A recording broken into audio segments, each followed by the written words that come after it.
atlet, bagaimana stres mempengaruhi tingkah laku atlet menjelang pertandingan, dan bagaimana aktivitas olahraga mempengaruhi tingkah laku individu yang bersangkutan.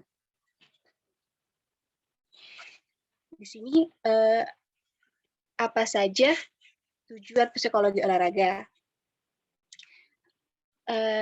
Tujuan pokok psikologi olahraga itu ada dua. Yang pertama, mempelajari bagaimana faktor-faktor psikologi mempengaruhi penampilan atau performa individu. Kedua, memahami bagaimana partisipasi dalam olahraga mempengaruhi perkembangan individu termasuk kesehatan dan kesejahteraan hidupnya. Baiklah, materi pada kelompok kami yaitu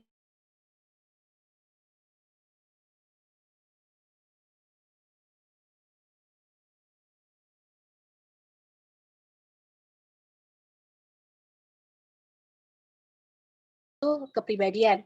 Di sini kepribadian itu terjemahan dari bahasa Latin yang berarti topeng. Dalam tradisi bangsa Yunani menggunakan topeng sebagai penutup jati diri yang sebenarnya. Ini dimaksud agar si aktor bisa menampilkan karakter peran sebaik mungkin. Untuk dalam pemahaman masyarakat umumnya, istilah kepribadian ini sering dikaitkan dengan penilaian terhadap seseorang. Misalnya, karena seseorang suka membantu orang lain dan berhati baik, maka ia disebut memiliki kepribadian yang baik. Sebaliknya, apabila seseorang suka menunjukkan tingkah laku yang tidak menyenangkan, maka ia disebut memiliki kepribadian yang jelek. Kepribadian ini dipahami sebagai penilaian baik buruk terhadap tingkah laku seseorang. Pada konteks yang lain, kepribadian sering dikaitkan dengan bagaimana bertingkah laku yang benar dan sopan, yaitu attitude. Dalam situasi tertentu, misalnya bagaimana cara duduk, bagaimana cara berjalan, bagaimana cara bertutur kata, dan sebagainya. Sehingga muncullah di masyarakat apa yang dikenal sebagai kursus kepribadian.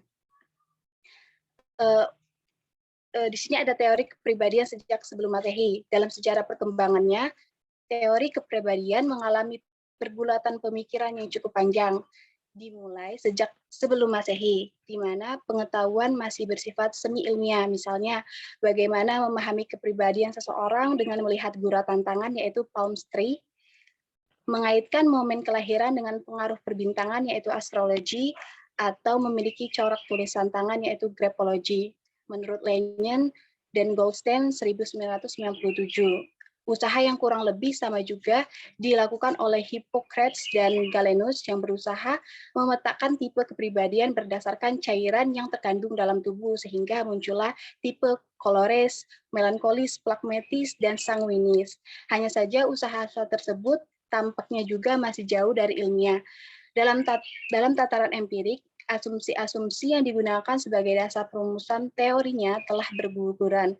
Karena itu, dalam buku-buku kepribadian modern, cara memahami kepribadian seperti itu tidak lagi disebut dan digunakan. Terima kasih, saya kembalikan ke moderator. Oke, terima kasih buat Saudari Amel untuk paparan pertamanya. Selanjutnya, untuk pemaparan kedua, boleh dilanjutkan pada rekan saya, Nabila. Silakan. Terima kasih. Di sini saya akan melanjutkan presentasi. Pendekatan dalam kepribadian. Berdasarkan asumsi yang dikembangkan secara garis besar, berbagai pendapat atau teori tersebut dapat dikategorikan dalam 3 pendekatan besar, yaitu psikoanalisis, behavioristik, dan humanistik. Yang pertama ada psikoanalisis. Jika kita membicarakan pendekatan psikoanalisis, seolah tidak dapat dipisahkan dengan nama Sigmund Freud. Ia adalah seorang dokter dari Wina, Austria, yang pada pergantian abad 19 telah mengemparkan dunia kedokteran dan psikologis dengan analisis tentang kepribadian manusia. Ia juga telah mengembangkan suatu teknik dan terapis terhadap pikiran manusia yang kemudian disebutnya sebagai metode psikoanalisis. Menurut Freud, kepribadian manusia dibangun atas 3 sistem, yaitu id, ego, dan superego. Struktur kepribadian manusia menurut Freud, id dianggap sebagai yang pertama, dan paling dasar di antara tiga sistem tersebut. Ia berakar dari tahap paling awal evaluasi manusia, yaitu fase hewania. Ia merupakan alam bawah sadar dan tidak menyadari dirinya sendiri. Menurut Freud, disinilah letak dasar semua dorongan fisik induktif seperti makan, minum, seksualitas, dan agresivitas. Adapun yang terletak di tengah dari sistem kepribadian tersebut adalah ego.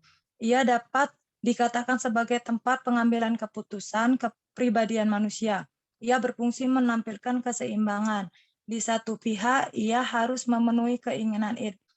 Namun, di pihak lain, ia harus mempertimbangkan larangan dan aturan sosial yang dipertimbangkan oleh superego.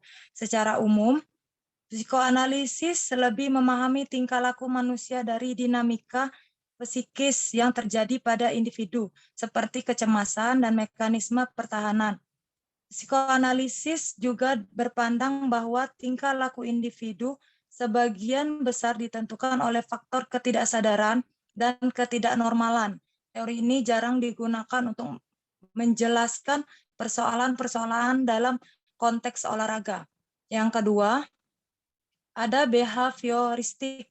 Pendekatan ini lebih mempercayai hal-hal yang dapat diamati dan dapat diukur daripada hal-hal abstrak seperti mimpi, intuisi, dan perasaan sebagaimana pendekatan psikoanalisis. Pengaruh pendekatan ini begitu dominan dalam pembelajaran dan penelitian olahraga. Sejumlah teori dan hukum belajar sebagaimana telah dikemukakan pada bagian terlebih dahulu pada dasarnya merupakan implementasi lebih jauh dari pendekatan ini. Yang ketiga, ada humanistik. Pendekatan ini lahir sebagai kritik terhadap pendekatan behavioristik yang dianggap mereduksi hakikat kemanusiaan individu. Secara umum, pandangan kelompok ini cenderung memahami manusia sebagai makhluk yang bertujuan dan bermotivasi atas dasar kesadaran. Individu dianggap sebagai organisme yang utuh. Mereka juga berpandang bahwa dalam memahami kepribadian manusia, konteks kekinian lebih penting daripada masa lalu. Kepribadian dipahami sebagai seperangkat ciri dan atau karakteristik yang relatif menetap dan terorganisasikan, yang mempengaruhi tingkah laku individu. Bahkan, sebagai makhluk kesadaran dan bertujuan, manusia dapat mengarahkan respon sesuai kepentingannya. Sebagai contoh, kondisi keterlantaran yang merupakan stimulus negatif bisa jadi dispon secara positif oleh individu dengan cara menjadikannya sebagai daya dorong. Next. Di sini ada pengaruh kepribadian dalam olahraga. Sejumlah penelitian telah dilakukan mengenai pengaruh kepribadian dalam olahraga. Penelitiannya umumnya diarahkan pada upaya mendeskripsikan kepribadian daripada atlet yang berhasil atau memprediksi keberhasilan atlet berdasarkan ciri-ciri tertentu. Digunakan ciri kepribadian sebagai upaya menilai kepribadian atlet berdasarkan yang telah populer sejak tahun 1960-an. Ketika kepribadian diukur berdasarkan instruksimen yang sudah ada, seperti MMPI, 16 FPF, dan FPI. Sebagaimana diketahui bahwa 3 instrumen tersebut tidak didesain khusus untuk atlet, melainkan bersifat umum dan lebih berorientasi klinis. Sehingga hasilnya pun sudah dapat dibayangkan akan berupa kategori klinis seperti introvert, depresi, dan sebagainya. Makmum tahun 2005 melakukan penelitian terhadap 10 atlet Indonesia yang telah memiliki prestasi internasional seperti Rudi dan Susi Susanti, Taufik Hidayat. Dari mereka ditemukan 7 sifat dominan pada mereka, yaitu ambisi, prestatif, kedua kerja keras, ketiga gigih, keempat komitmen, kelima mandiri, keenam ketujuh swakendali. Next. Di sini ada pengaruh olahraga terhadap kepribadian. Olahraga mengajarkan pada seseorang akan disiplin, jiwa sportivitas, tidak menyerah, mempunyai jiwa kompetitif yang tinggi, semangat bekerja sama, mengerti akan adanya aturan, berani mengambil keputusan. Pendek kata, olahraga akan membentuk manusia dengan kepribadian yang sehat. Pengaruh aktivitas olahraga terhadap beberapa dimensi psikologis. Yang pertama adalah olahraga dan konsep diri. Kebanyakan studi menyatakan bahwa ada hubungan yang positif antara keterlibatan dalam olahraga dengan berkembang identitas remaja. Mereka yang terlibat aktif dalam kegiatan olahraga menunjukkan tingkat kepercayaan diri yang lebih tinggi dibanding mereka yang tidak terlibat. Yang kedua ada kemampuan mengatasi stres. Sebagaimana dimaklumi bahwa kehidupan remaja sangat rentan terhadap persoalan-persoalan psikososial, seperti godaan terhadap penggunaan obat-obat terlarang, minuman keras, pergaulan bebas, dan penyakit sosial lainnya. Hasil studi membuktikan bahwa remaja yang terlibat dalam aktif fisik lebih memiliki ketahanan dan kemampuan mengatasi stresor dari lingkungannya. Yang ketiga ada penyimpangan tingkah laku remaja. Hasil studi Bilbert menyatakan bahwa remaja yang aktif dalam olahraga penyimpangan tentang lakunya lebih kecil dibanding mereka yang aktif dalam olahraga. Yang keempat ada integrasi sosial. Umumnya anak-anak dan remaja tidak terlalu betah tinggal di institusi sosial. Next. Kesimpulan dari presentasi kami adalah bagaimana perilaku seseorang dapat dilihat dari lingkungan sekitarnya. Maka daripada itu penerapan psikologi olahraga menjadi suatu kebijakan yang sangat baik untuk diterapkan demi keberlangsungan olahraga Indonesia yang berkarakter. Penerapan psikologi ke dalam bidang olahraga untuk membantu agar dapat olahraga yang ada dalam diri seseorang dapat terus dikembangkan sebaik-baiknya tanpa ada hambatan dan faktor-faktor yang ada dalam kepribadian. Kata lagi olahraga pendekatan atlet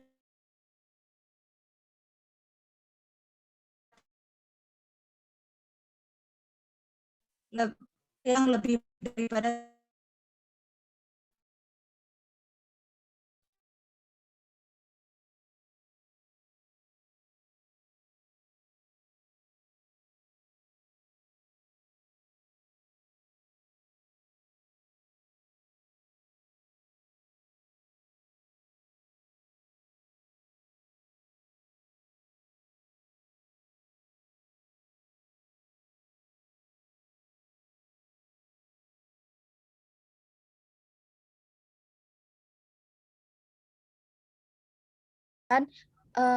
menurut kalian tahu yang untuk benar-benar melakukan gerakan secara benar, sedangkan kalian lagi ada permasalahan dan pelatih tidak ingin tahu itu. Bagaimana pendapat kalian?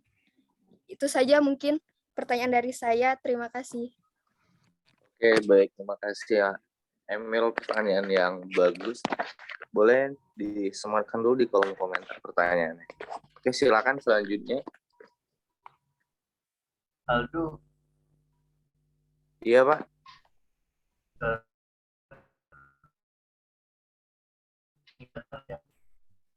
Ini udah on cam, tapi kelihatan nggak on, suka error. Oh, ya. Ini Dia kalau pengen di refresh kadang. Oke, bisa kita lanjut, Pak? Bentar, coba tolong dicek di luar kelas just cek tidak masalah kalau ya.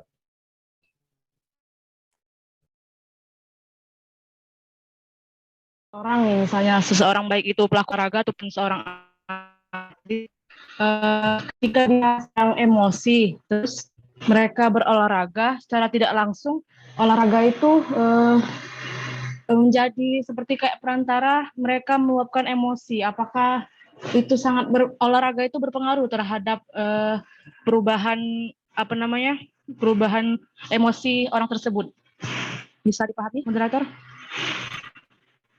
Oke, bisa. Ya, terima kasih. Oke, baik. Terima kasih pertanyaan yang bagus ini, Saudari Nadia. Boleh satu lagi, silakan teman-teman cowok terutama.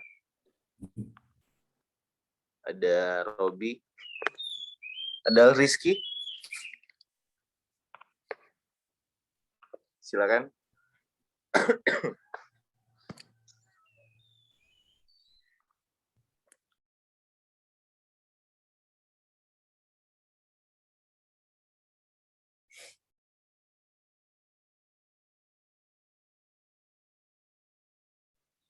Izin bertanya, Duh.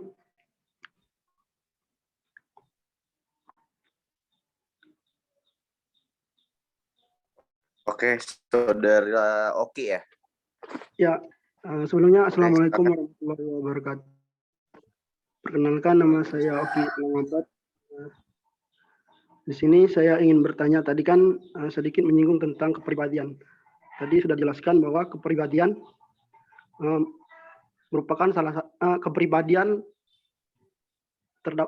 dapat mempengaruhi dalam olahraga.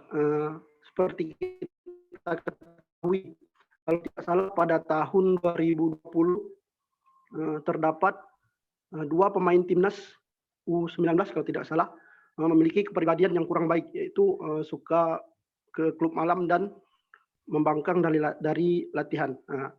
Pertanyaan saya di sini ialah dari 3 pendekatan dalam kepribadian tadi, pendekatan seperti apa yang harusnya dilakukan untuk agar main timnas bisa berubah begitu. Mungkin begitu. Terima kasih. Oke, baik. Terima kasih, Saudara Oki. Pertanyaan yang bagus. Jadi di sini kami mendapatkan 3 pertanyaan. Kami dari kelompok 1. Izin satu persatu. Sebelumnya saya ingin nanya dari rekan saya, Nabila.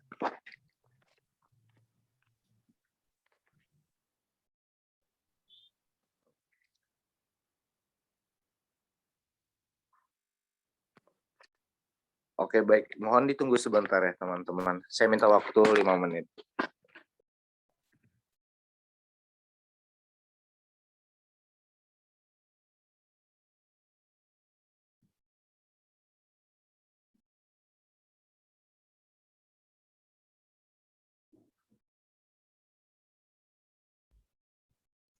Oh iya, tadi Saudari Nadia sama Oki, boleh ditulis di kolom chat komentarnya pertanyaan tadi, biar bisa dibantu jawab sama teman-teman juga nanti. Aldo, silakan lempar terlebih dahulu, tidak apa-apa.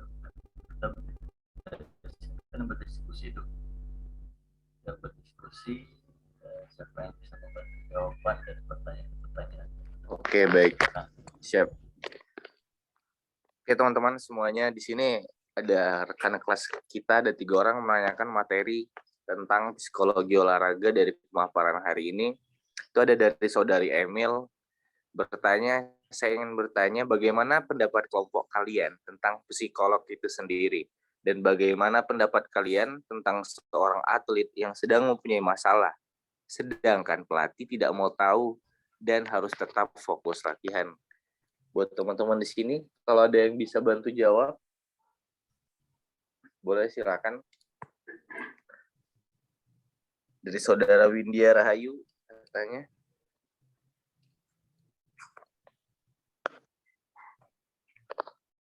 Oke,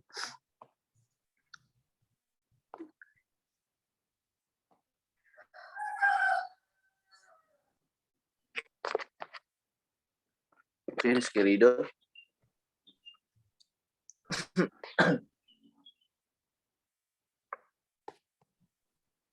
Dari saudari Nabila boleh dijawab dari apa pertanyaan Nadia kalau sudah.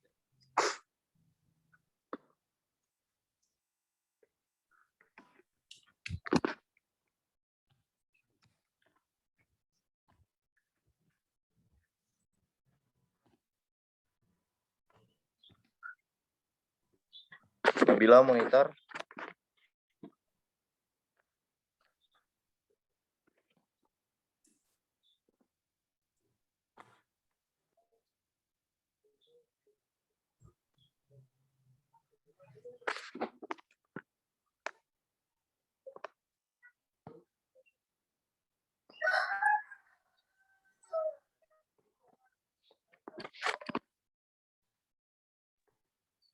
Oke, ini pertanyaan Oki sudah masuk.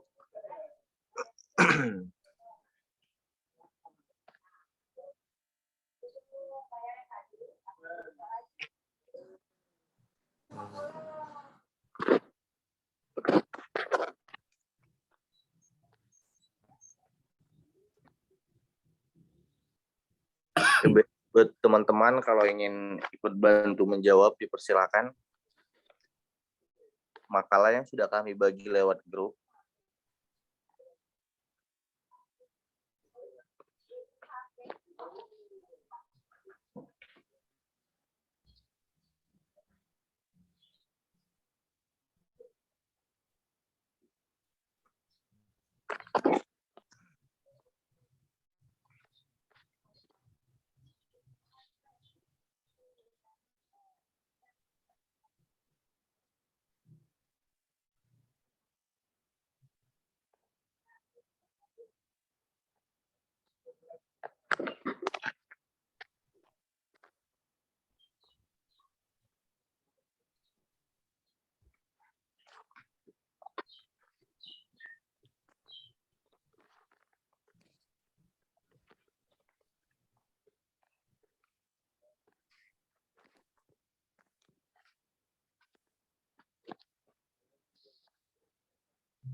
Yang Oki udah masuk Nadia.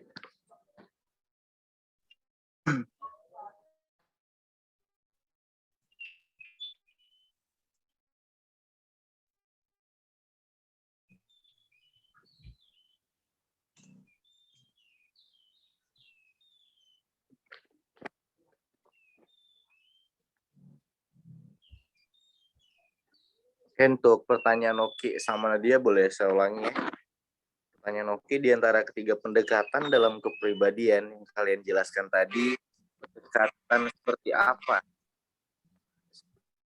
Pendekatan seperti apa yang lebih baik digunakan apabila ada seorang atlet yang memiliki kepribadian tidak baik, misalnya tidak rajin mengikuti latihan dan lebih suka pergi ke tempat hiburan. Oke. Saudari Nadia.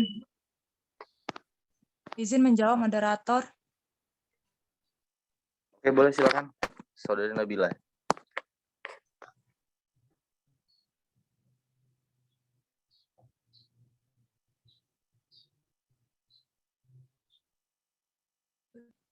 Pertanyaan Emil tadi, saya ingin bertanya bagaimana pendapat kelompok kalian tentang psikolog itu sendiri dan bagaimana pendapat kalian tentang seorang atlet yang mempunyai masalah sedangkan pelatih tidak mau tahu dan harus tetap fokus latihan.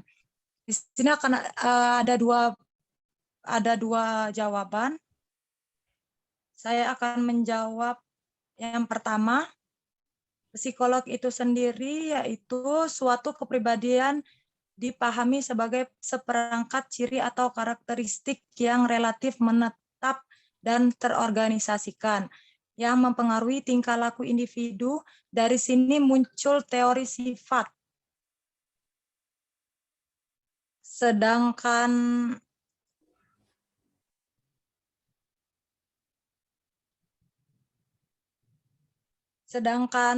untuk Pertanyaan yang kedua itu, bagaimana pendapat kalian tentang seorang atlet yang sedang mempunyai masalah sedangkan pelatih tidak mau tahu dan harus tetap fokus latihan? Menurut kelompok kami, jangan membawa masalah pribadi ke dalam latihan. Jika itu terjadi, maka secara berlangsung pikiran akan menjadi kacau, terutama memecahkan fokus untuk latihan. Dengan cara pendekatannya, contohnya menanyakan kepada atlet mengapa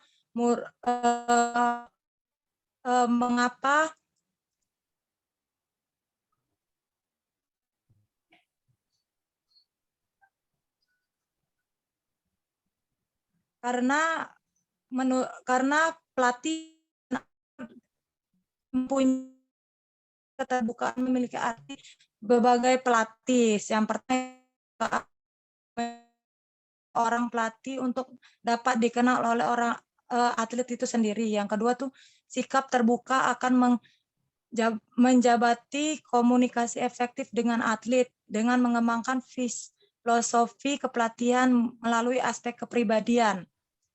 Seorang pelatih pada akhirnya dituntut untuk dapat mengaktualisasikan dalam perilaku profesional sebagai seorang pelatih. Lebih dan kurangnya saya kembalikan ke moderator.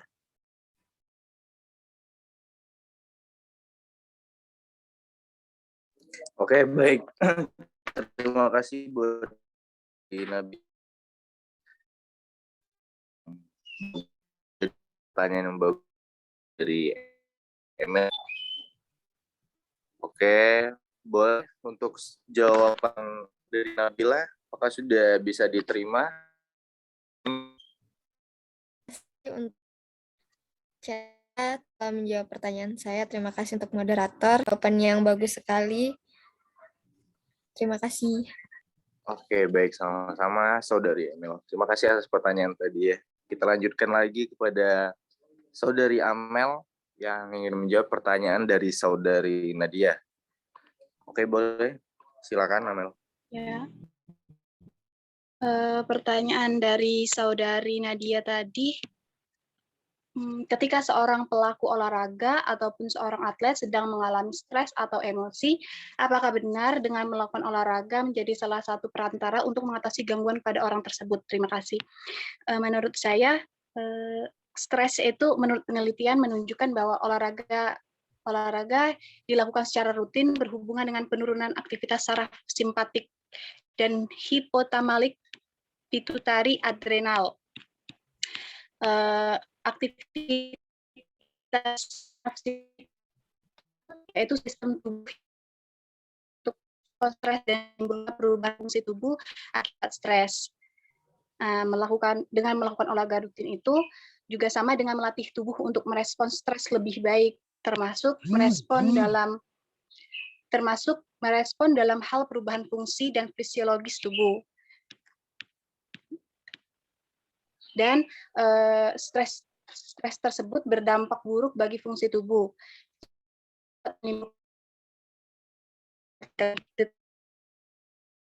Peningkatan dan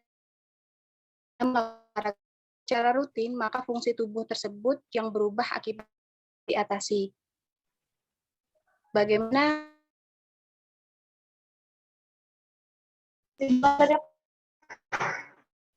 dengan secara rutin berubah dapat diatasi.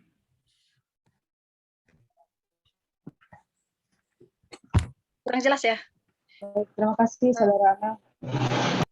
Melakukan olahraga secara rutin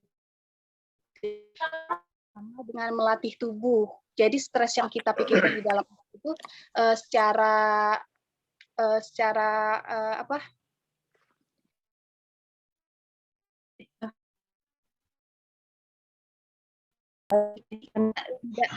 tidak fokus kepada stres miliki. Jadi aktivitas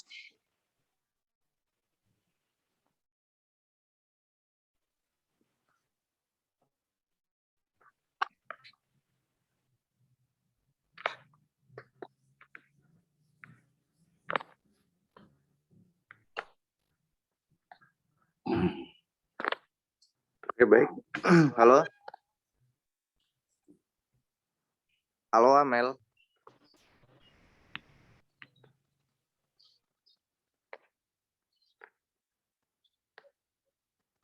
Oke, baik.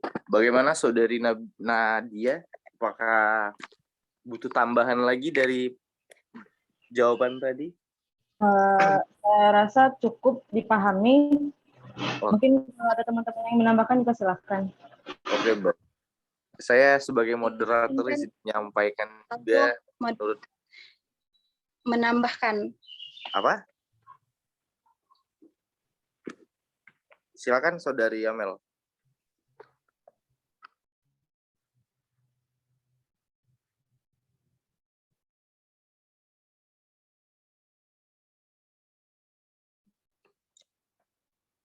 Baik teman-teman, apa ada yang ingin menambahkan?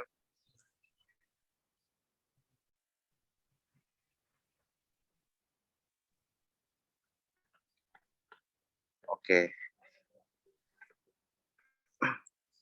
Dari pertanyaan bagus yang dari Nadia tadi, izin menyampaikan.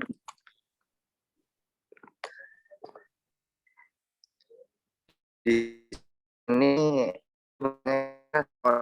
pelaku olahraga ataupun seorang atlet sedang stres atau emosi. Apakah benar dengan melakukan olahraga menjadi salah satu perantara untuk mengatasi buat orang tersebut? Terima kasih. Jadi saya ikut menambahkan jawaban dari Saudari Amel. Dari pendapat saya pribadi, olahraga bisa menghilangkan emosi atau stres, itu bisa. Tapi ada beberapa olahraga yang sangat cocok, seperti melempar medikan bal atau berlari. Jadi kadang-kala saat sedang marah kita jadi ingin melempar dan membanting barang-barang. Jadi cocok untuk melempar medikan bal. Dan untuk berlari, secara umum berlari menjadi cara yang luar biasa untuk menghilangkan stres, mengurangi perasaan depresi, dan bahkan meningkatkan kepercayaan diri secara keseluruhan. Dan juga ada yoga, ada tinju untuk menghilangkan emosi. Seperti itu. Itu tambahan dari saya. Boleh silakan Saudari Nabila untuk menjawab pertanyaan. Izin menambahkan, Aldo. Oke, boleh silakan. Menurut berbagai penelitian tentang pertanyaan dari Saudari Nadia tadi, bahwa olahraga secara teratur dapat menurunkan stres seseorang. Hal ini terjadi karena olahraga itu dapat menurunkan hormon kortisol dan epinefrin, serta meningkatkan hormon norepinefrin sebagai antidepresan. Sebuah penelitian tersebut melibatkan 49 perempuan yang sedang mengalami stres berat, yang kemudian diminta untuk melakukan olahraga yang teratur selama 8 minggu berturut, menunjukkan terdapat penurunan kadar kortisol dan epinefrin pada urin mereka. Selain itu, hasil tes psikologi yang dilakukan pada kelompok tersebut menunjukkan bahwa tingkat stres mereka berkurang bahkan hilang sama sekali.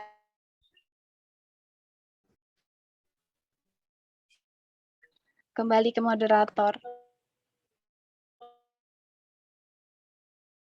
Dari Nabila, mungkin ada teman-teman juga yang ingin menambahkan dari pertanyaan teman kita Nadia. Dari Saudara Rizky Rido, boleh kalau ingin menambahkan?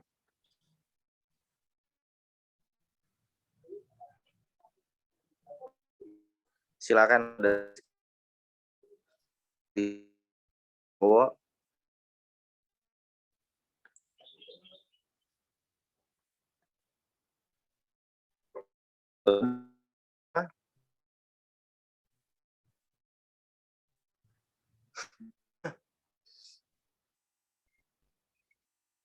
Oke, dari Nyayu nih kayaknya.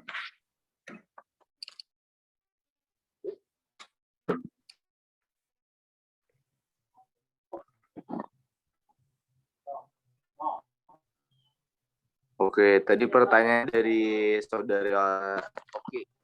Halo Oki,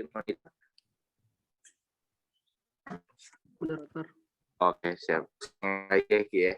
Untuk diantara kedekatan kepribadian yang dijelaskan tadi dan seperti apa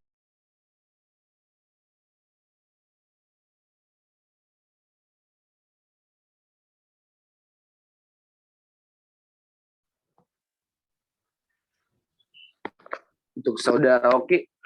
Ini pertanyaannya kecuali yang 3 yang kami jelaskan tadi ya, maksudnya ya?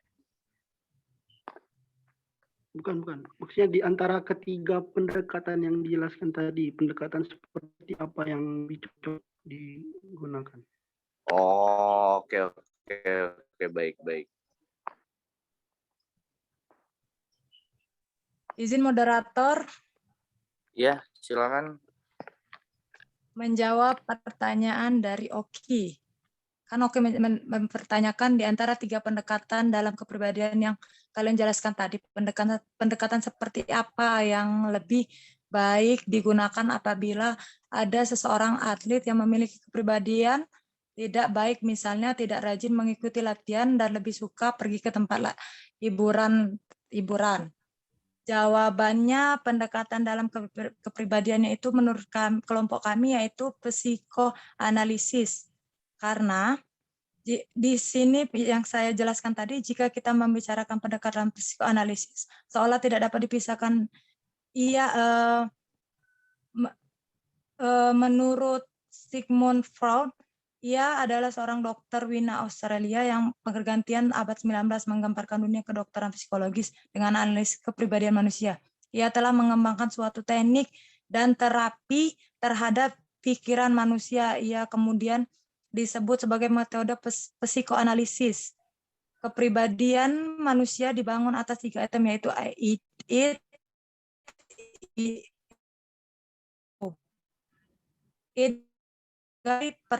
yang pertama paling dasar 3 sistem tersebut.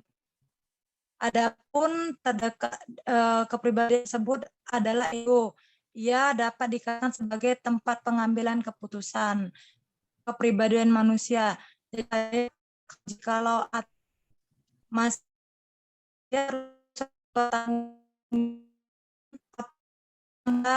harus, namun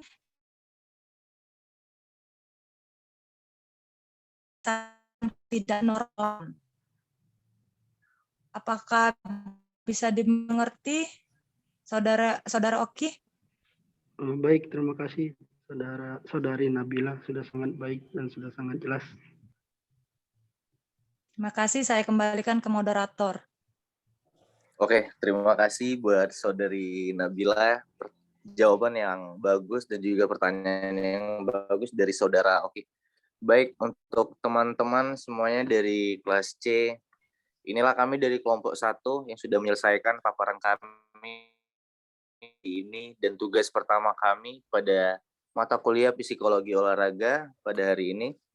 Terima kasih sudah ikut memperhatikan, sudah ikut andil dalam ikut mempertanyakan tadi. Jadi di sini saya menyampaikan lagi kesimpulan dari presentasi hari ini, bagaimana perilaku seseorang itu dapat dilihat dari lingkungan sekitar. Maka daripada itu penerapan psikologi jadi kan yang sangat baik untuk diterapkan demi keberlangsungan olahraga Indonesia yang berkarakter. Penerapan psikologi ke dalam bidang olahraga untuk membantu agar bakat olahraga yang ada dalam diri seseorang dapat terus dikembangkan sebaik-baiknya tanpa adanya hambatan dan faktor-faktor yang ada dalam kepribadiannya. Dengan kata lain, psikologi olahraga adalah suatu pendekatan untuk membantu seseorang baik atlet maupun dalam ruang lingkup keolahragaan agar dapat menampilkan prestasi optimal yang lebih baik daripada sebelumnya. Oke, baik. Terima kasih. Itu saja dari kami, dari kelompok pertama. Maafkan bila ada salah kata atau kurang puas dari paparan kami pada hari ini. Terima kasih semuanya. Saya kembalikan lagi kepada Pak Yusfi. Terima kasih. Ya, tidak ada pertanyaan lagi.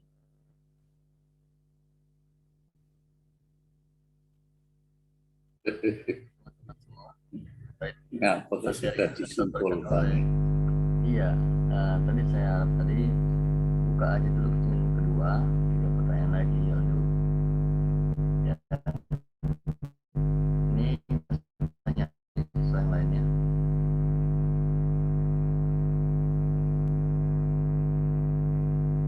Atau mungkin Bapak Atau saya masuk Pagi, dulu, Pak ingin- Yusri?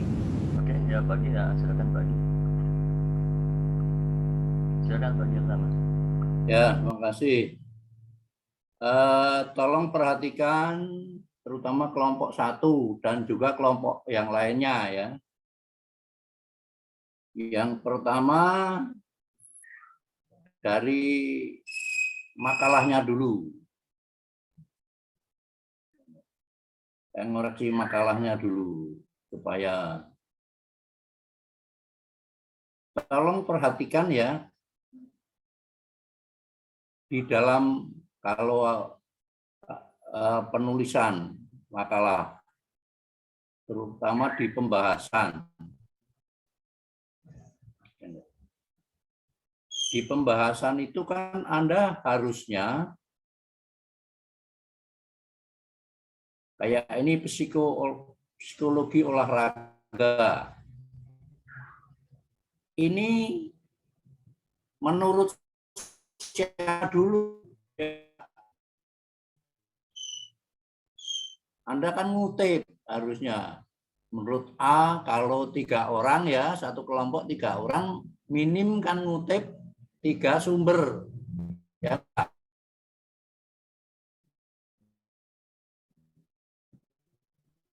Atau di penggal-penggal psikologi itu apa, olahraga itu apa menurut ini. Terus disimpulkan. Ini belum ada simpulannya dari kelompok Anda. Ya enggak? Kutipan-kutipan itu merupakan premisnya ya. Sehingga Anda simpulkan tiap sub itu ada simpulannya menurut kelompok Anda.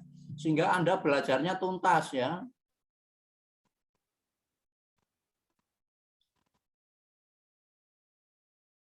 Kayak kepribadian. Kepribadian itu apa toh? Menurut A, menurut B, menurut C. Karena 3 ini minimal. Terus Anda simpulkan menurut pemahaman kelompok Anda. Tapi dasarnya jangan melenceng. Dasarnya apa? Kutipan-kutipan tadi. Kayak contoh yang sederhana sekali. Ayam. Ya enggak? Angsa. Burung. Simpulannya apa? Jenis.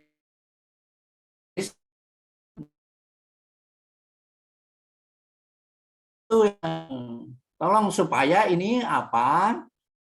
Anda buat makalah ini juga sekaligus belajar penulisan ilmiah. Nanti kalau nulis skripsi itu sudah enggak terseok-seok, ya enggak? Ngutipnya yang benar. Kalau buku itu gimana? Nama, kurung buka, ya enggak? Apa? Tahun, .2 halaman berapa, kurung tutup. Itu tolong dipelajari penulisan ilmiah yang bisa diakses di FKIP itu. Enggak.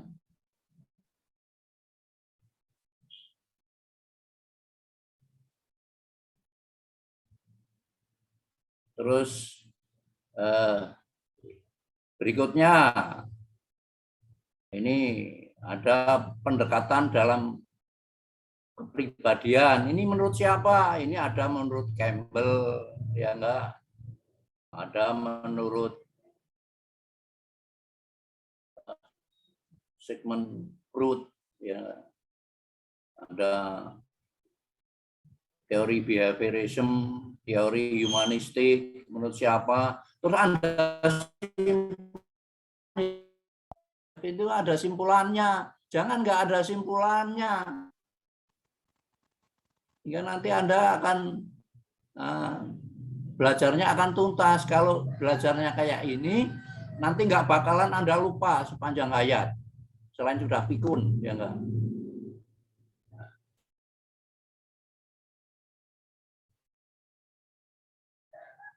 Terus pengaruh kepribadian dalam olahraga. Enggak. Ini Anda sumbernya, ya enggak? Terus Anda simpulkan menurut musyawarah kelompok Anda, ya enggak?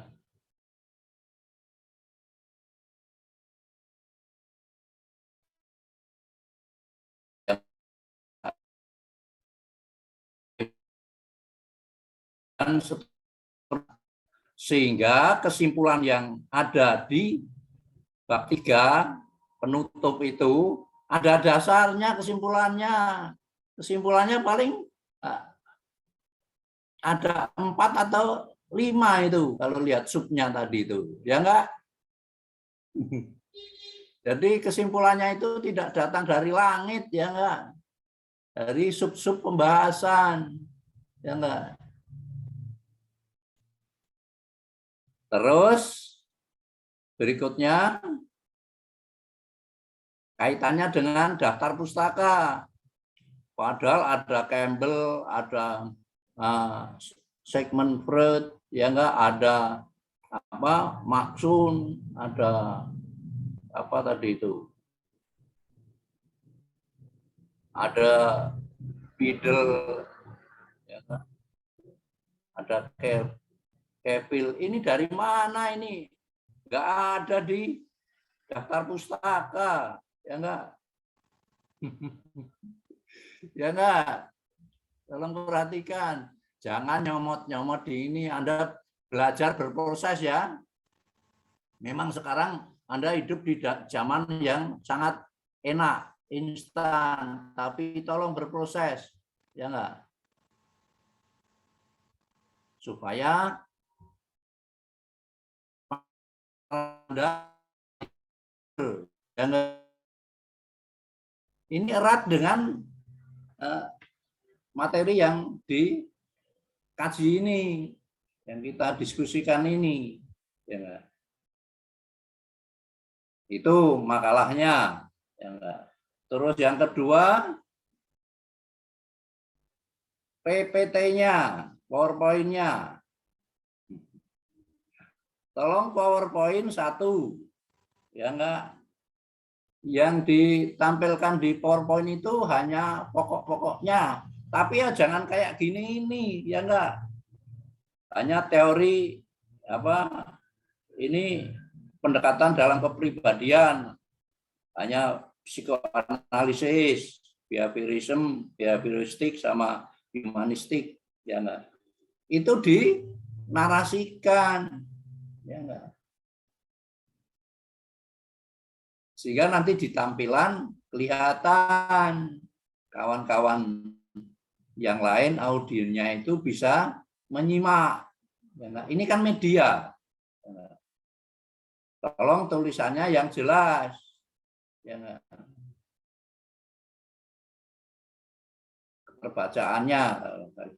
Terus berikutnya di gambar-gambar ini, ya enggak, ada gambar jam, ada gambar koper, ada gambar ini kan enggak ada relevansinya dengan tulisan narasi ini. Tolong di gambar itu harus menjelaskan yang dinarasikan, ya. Sekaligus Anda belajar tentang media belajar ini, ya enggak? Supaya nanti karena Anda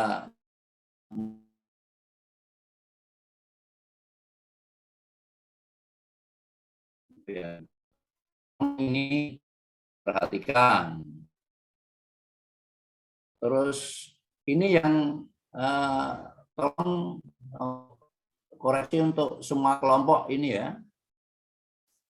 supaya minggu yang akan datang tidak muncul kayak gini lagi, ya enggak? Terus berikutnya tadi ada pertanyaan apa yang kaitannya dengan permasalahan atlet yang ke apa klub malam atau apa tadi, benar ya? Ya harus idealnya itu pemecahannya itu ketiga pendekatan tadi digabungkan, entah itu balistik, behaviorism maupun humanism, ya enggak. Apalagi harus tahu latar belakangnya, ya enggak. Kalau anak atau dari Indonesia Timur itu sudah biasa minum-minum yang anu itu, ya enggak. Kalau nggak minum malah sutris. Sutris itu stres, ya enggak. Makanya pendekatannya juga digabungkan psikoanalitik, terus aku biar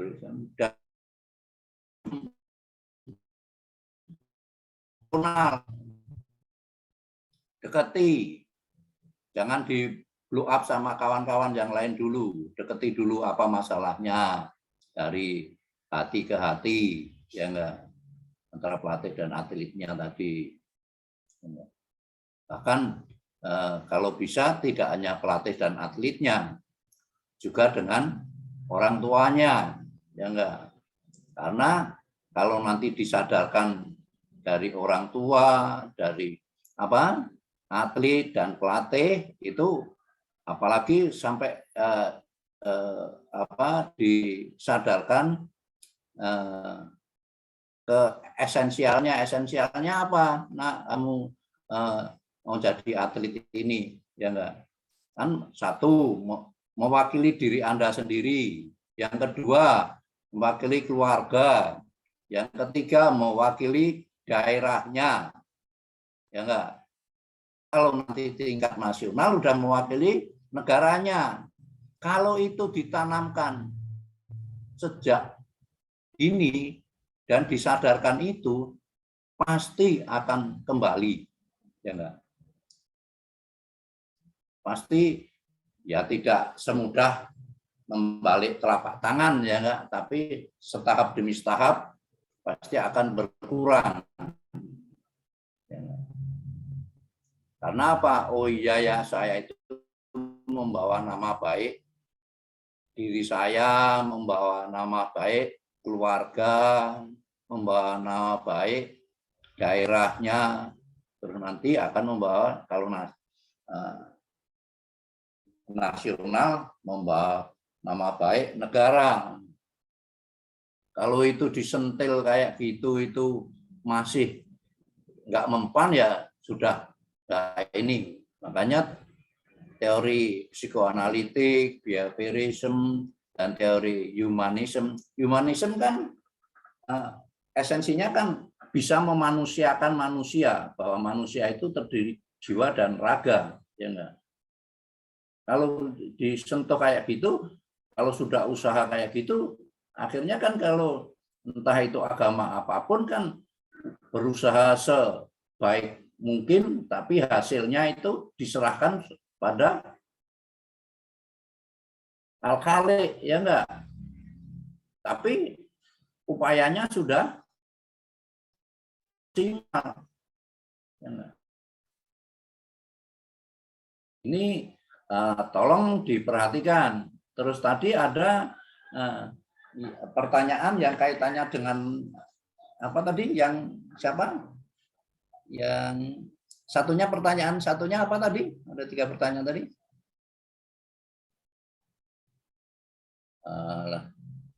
Kalau atlet terbiasa. Coba tolong diangkat. Ingatkan lagi. Siapa? Tadi ada pertanyaan dari saudari Emil bertanya tentang bagaimana pendapat seseorang atlet yang mempunyai masalah sedangkan pelatih tidak mau tahu dan harus tetap fokus latihan. Itu yang dari saudari Emil. Terus kalau yang dari saudari Nadia itu menanyakan apakah pelaku olahraga ataupun seorang atlet sedang mengalami stres atau emosi, apakah benar dengan di salah satu perantara?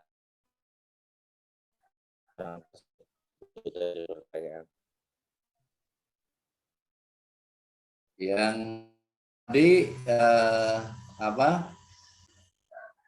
idealnya seorang pelatih harus tahu permasalahannya atletnya, ya enggak? Dari awal itu sudah tahu backgroundnya, ini sudah harus tahu. Apalagi nanti kaitannya dengan olahraga tim, ya enggak? Membangun kerjasama itu tidak hanya di lapangan, tapi di luar lapangan harus dibangun, ya enggak? Kalau di luar lapangan nggak dibangun, nggak bakalan di dalam lapangan akan tercipta. Pasti di luar lapangan kerjasamanya akan baik di dalam entah itu makan, entah itu apa, ya enggak, di luar game itu dibangun itu. Sehingga permasalahan-permasalahan yang ada pada atlet itu sudah direkam oleh pelatihnya. Itu idealnya, makanya seorang pelatih itu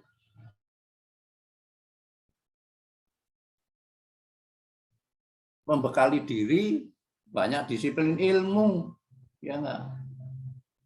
Terutama ya enggak, ilmu selain ilmu kepelatihan juga ilmu psikologi, ya enggak, ilmu sosial, ya enggak, sosiologi, ya. Sehingga tahu, ya enggak, apalagi kita itu dari Sabang sampai Merauke ini latar belakang sosiokulturalnya itu beragam sekali, ya enggak. Kalau enggak nanti akan jadi masalah. Ya. Tolong diperhatikan. Ya. Terus yang tadi yang ketiga tadi pertanyaannya, olahraga salah satu. Nah, memang salah satu untuk mengatasi stres, ya enggak. Tapi tidak satu-satunya olahraga, ya enggak. Olahraga salah satu di antaranya. Banyak mengatasi stres itu, bisa secara spiritual, bisa ke tempat rekreasi, ya enggak. Tapi rekreasinya kalau atlet kan buka ke klub malam, ya enggak, akan mengganggu kalau ke klub malam, ganggu istirahatnya. Biasanya ngelantur kalau klub malam itu, ya enggak. Ya, tolong diperhatikan. Nah, tolong di tempat-tempat rekreasi ya, yang tiap atlet, tiap orang beragam, ya enggak. Ada yang tempat rekreasi cukup ke jalan-jalan di persawahan atau di pegunungan sudah cukup meredakan stres, ya enggak. Tapi ada yang enggak cukup itu, melihat keindahan alam yang ini bisa meredakan stresnya. Ada ya kalau belum pendekatan spiritual, entah itu kalau yang muslim itu sholat apa ya, sholat tahajud atau wirid atau apa, baru bisa meredakan stres, ya enggak. Kalau yang Hindu, yang Buddha mungkin samadhi, ya ini baru bisa meredakan stres, ya enggak. Ada itu, makanya pendekatannya tadi digabungkan, ya enggak, psikoanalistik, humanistik, behaviorism, ya enggak, bahkan banyak pendekatan tidak hanya 3 itu, ya enggak, banyak pendekatan untuk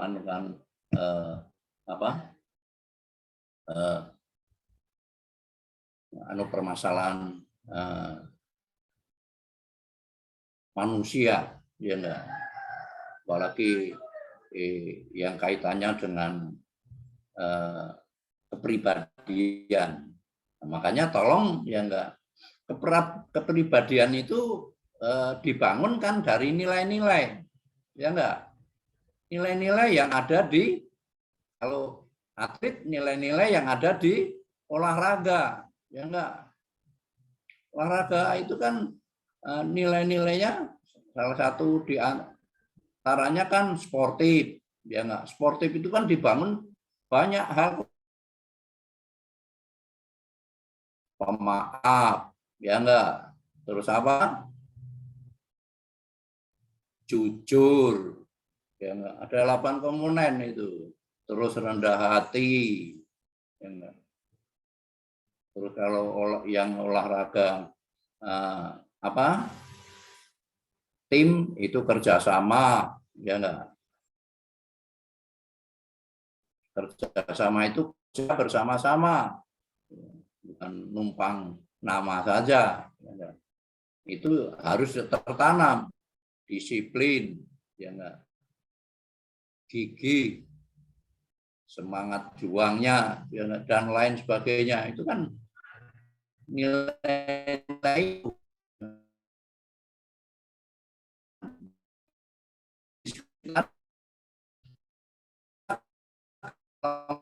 megap untuk kelompok lain itu cekatan, ya enggak, bantu dengan Pak Yakrus kan sudah halo-halo.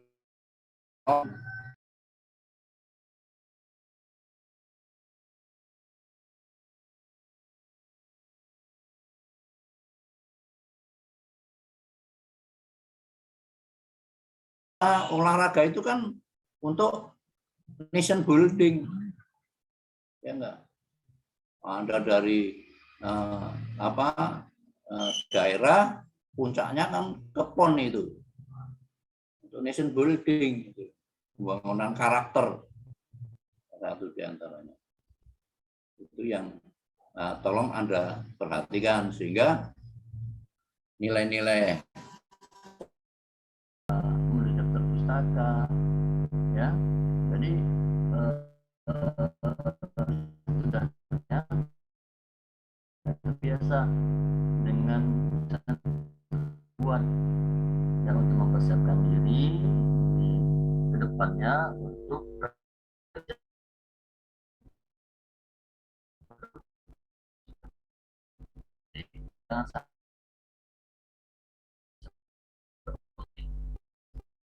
itu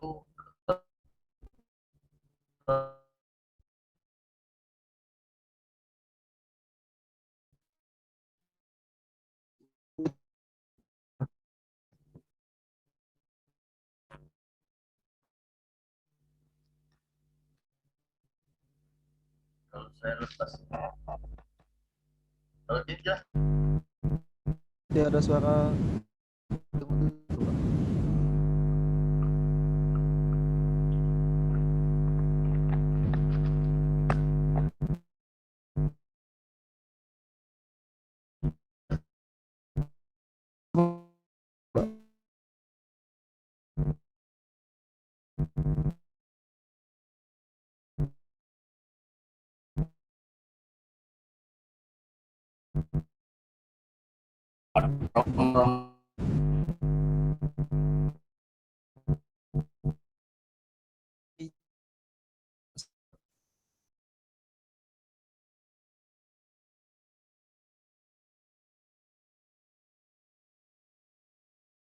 saya tidak tahu kendalanya apa. Pertanyaan materi jelas ya? Iya Pak, jelas Pak. Ya. Jadi tolong untuk teman-teman selanjutnya, kelompok selanjutnya, kerjakan makalahnya itu sesuai dengan pedoman penulisan artikel 5 yang sudah disiapkan unsuri, ya.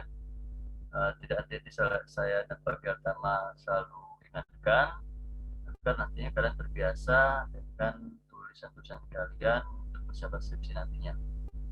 Terkait mata kuliah hari ini ada 3 pertanyaan yang sudah ditanyakan oleh teman-teman kalian. Ya, saya harap nantinya ke depannya itu bisa hidup diskusinya, jangan hanya 1 orang 2 orang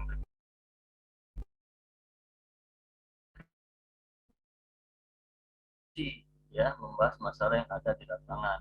Bagaimana cara memecahkan masalahnya, bagaimana kalian membagikan ilmu sesuai pengalaman kalian menjadi seorang atlet kah, atau menjadi seorang pelatih kah nantinya. Mungkin di sini ada seorang pelatih, ada seorang atlet. Pengalaman-pengalaman itu tolong dibagi ya di dalam pembelajaran kita pada hari ini. Tadi ada pertanyaan, yang pertama yang saya ingat, olahraga apakah bisa menghilangkan stres? Tadi juga sudah dijawab teman-teman kalian secara teori, secara ilmiah, secara penelitian yang sudah dikembangkan oleh para ilmuwan. Sangat benar, sangat baik dan sangat bagus bahwa olahraga itu sendiri memang sangat mudah sekali untuk menghilangkan stres. Ya, tadi sudah dilakukan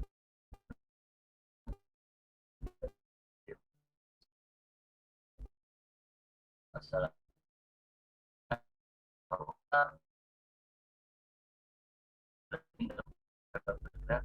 berekreasi itu akan sangat menyebabkan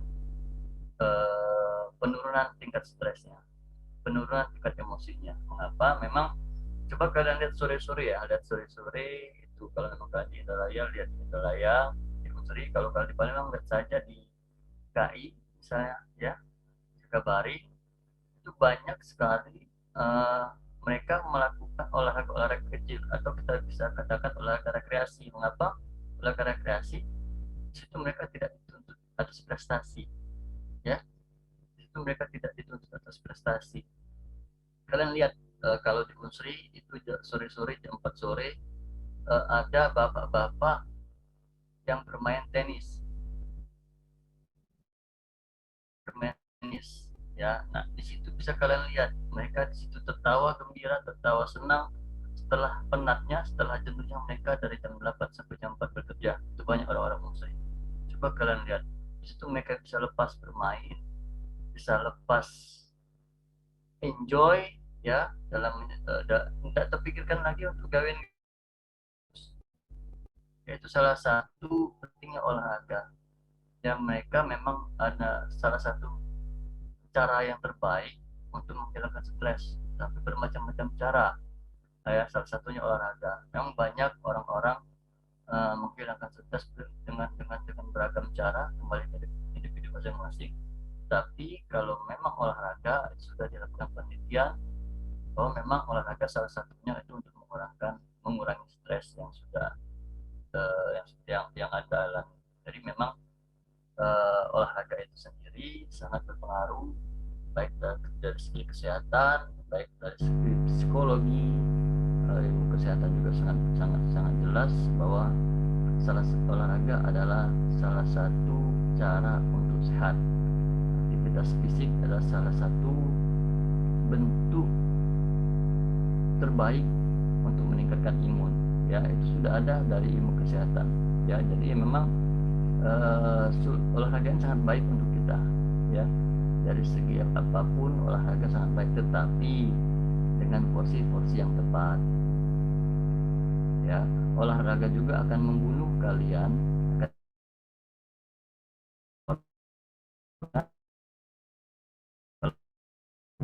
Ya, banyak saat meninggal karena kesalahan dalam melakukan olahraga. Mungkin dari jam pelaksanaan olahraga yang semestinya mereka istirahat, mereka melakukan olahraga di malam hari, misalnya seperti itu, ya. Dan porsi olahraganya juga mungkin pada saat usia tua itu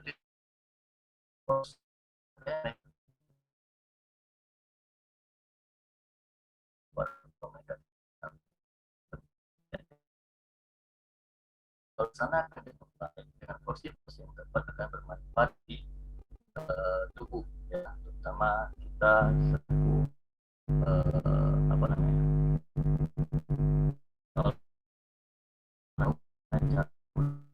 tersebut, ya. Kedisiplinan mereka, bagaimana menilai kedisiplinan itu dari secara psikologis.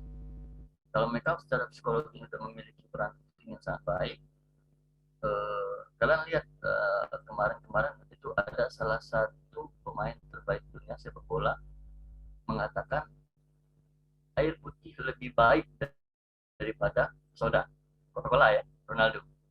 Itu salah satu bentuk disiplin seorang atlet dunia. Ya, salah satu peran penting bahwa psikologi itu berperan penting dalam prestasi mereka. Tanpa diawasi, mereka sudah punya pikiran bahwa air putih itu adalah satu bentuk yang terbaik yang harus mereka konsumsi. Ya, itu kedisiplinan, ya, kedisiplinan seorang atlet. Apalagi tadi ada pertanyaan, oh mereka ke klub malam, minum segala macam, itu salah satu indikasi tidak akan lama prestasi mereka. Ya, kenapa? Mereka salah satu atlet yang tidak ingin mereka berhasil.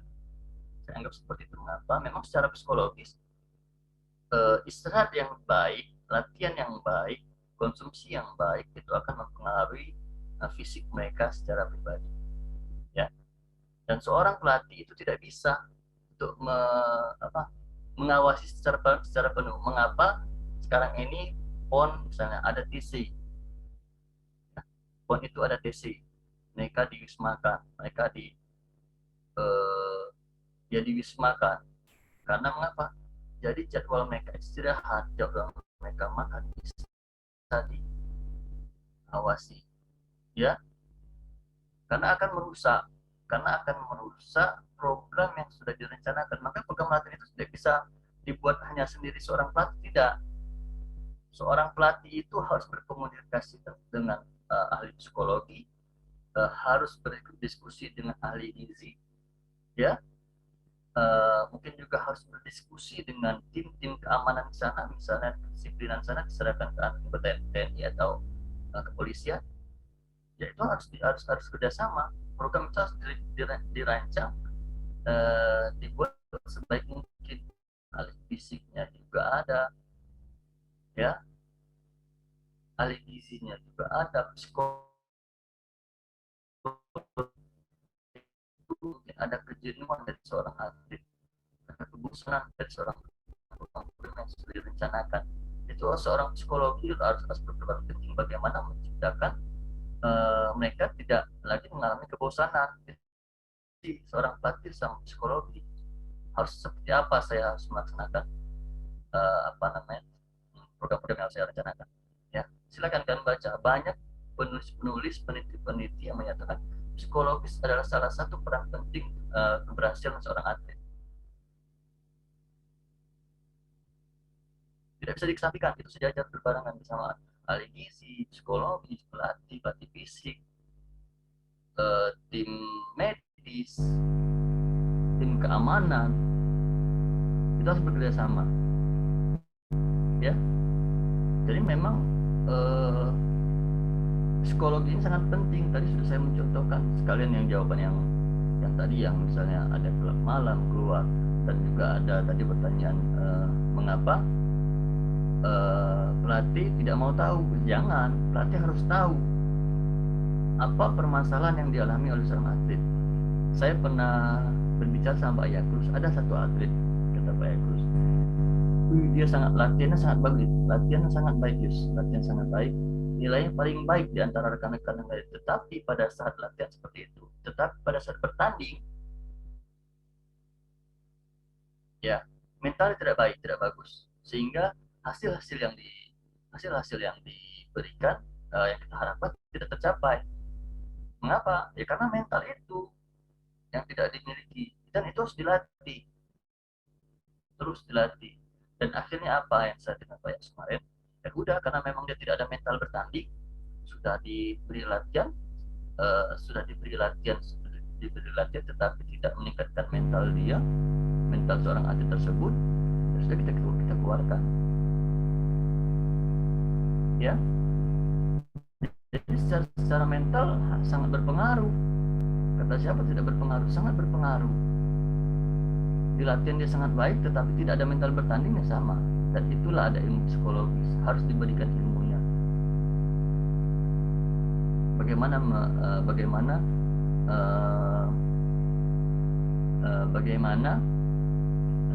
ahli psikologis bisa menangani ini. Ada yang tidak bisa karena tekanan misalnya. Ada seorang atlet tidak bisa dalam tekanan. Kalau dalam tekanan mulai detak jantung lebih cepat dan tidak terkendali. Ada seperti itu. Maka itu harus dilatih. Harus siap semuanya pada saat di puncak. Mental harus siap, fisik harus siap. Ya, keahlian dia sudah 100%. Bermacam-macam, ya. Terkadang mereka sudah puncak di final ada masalah di luar lapangan, misalnya. Mohon maaf, misalnya apakah orang tuanya meninggal atau orang tuanya masuk rumah sakit pada saat final misalnya kan. Itu kan salah satu kendala yang ada di luar program. Atlet yang baik itu bisa menanganinya.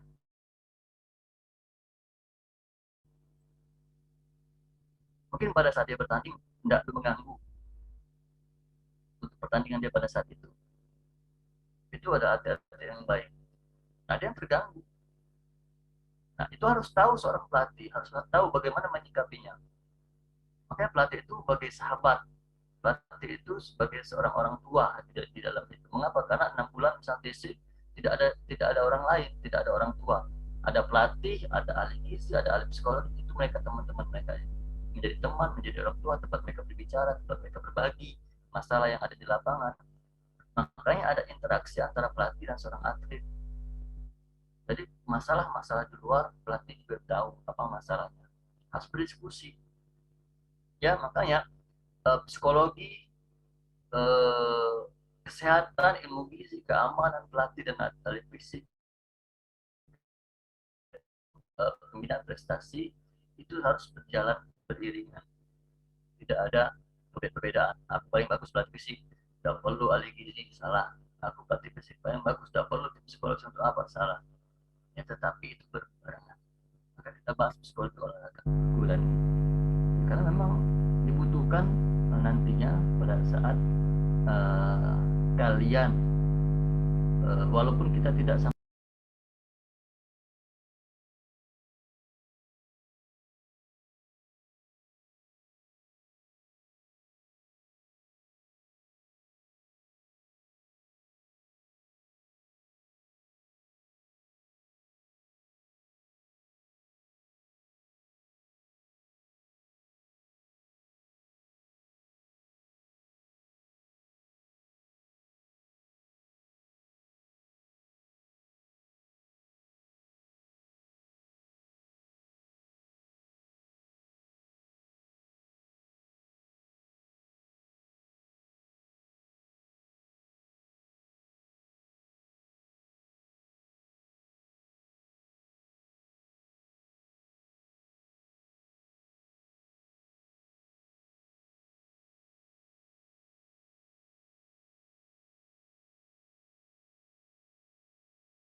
nanti dibahas secara baik, secara gamblang, dan juga makalah-makalahnya tolong disusun rapi sesuai pedoman pemeriksaan artikel IME yang sudah disiapkan oleh Rumsi.